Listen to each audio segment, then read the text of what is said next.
But back here locally, if you weren't woken up over the weekend by it, I know I was, we had some pretty severe weather move through, some pretty crazy thunderstorms. And Mount Prospect was one area that really got hit hard. On the line with us right now, we have Deputy Fire Chief Tom Wang with the Mount Prospect Fire Department. Deputy Chief, can you hear me okay? I sure can. Can you hear me? Yes, you sound great. Thanks so much for taking your time for Chicago Live. We appreciate that today.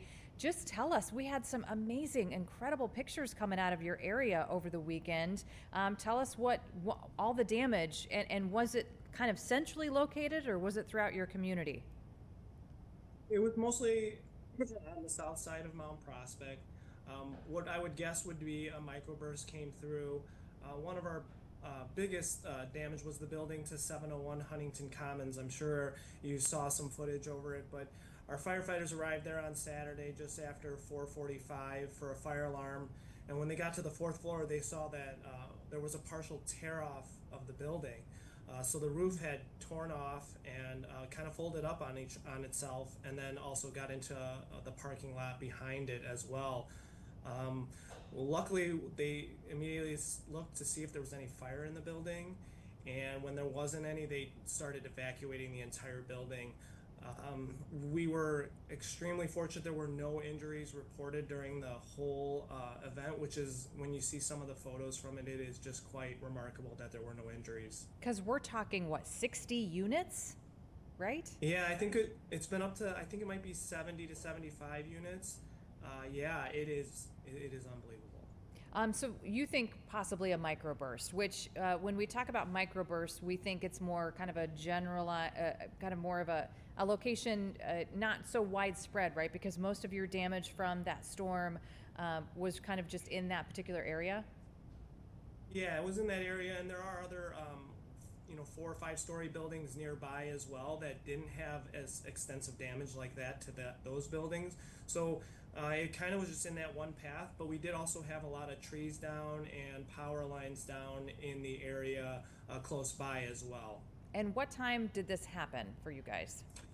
This was around 4:45 p.m. that we were called out for that specific location, but For the a storm started a few minutes before. few minutes before, and then how fast were you guys out there helping out? Oh my, and we had so many help from other towns as well because we had so many calls going on at once. But yeah, we were out there right away. We had all of our fire department personnel responding to all the calls in the area. And I would assume that you guys you're hanging out at the fire department and you're watching that forecast just as close as the rest of us, right? So you knew, you saw this line coming, you knew that, it could be bad. Yeah, we did, and then unfortunately, we luckily we were able to evacuate everyone, make sure there were no injuries, and then there was those follow-up storms afterward that were also something we were making sure we had a location to send all the residents that were displaced. So that was definitely something we were quick to jump on and find a place for them to at least just hang out until the next round of storms had passed. And so what's going on right now out there? If we had a picture out there right now, what would it look like? Sure. Today, the building has been turned over to the property manager.